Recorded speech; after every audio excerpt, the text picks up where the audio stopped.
দীঘার সেকেন্ড ডেতে আমাদের সাথে বিল্টু আর রাশিও যোগ দিয়েছিল। মানে ওরা একদিন পরে এসেছিল, তাই আমরা সবাই মিলে ঠিক করলাম তাজপুর যাব।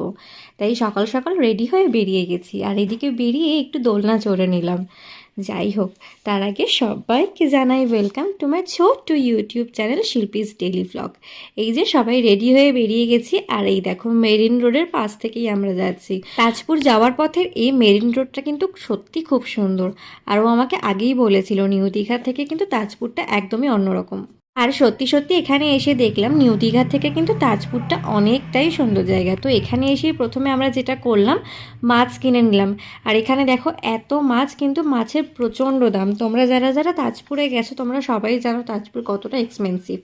তো মাছ অর্ডার দিয়ে এখানে তো এরা বসে গেল পার্টি করতে, আর আমি আর রাশি চলে গিয়েছিলাম বিচে প্রচুর ফটো তুলতে আর একটু জায়গাটাকে উপভোগ করতে। তারপরে এসে দেখি এখানে সব ছেলেরা মিলে বিচের মধ্যে ফুটবল খেলছে।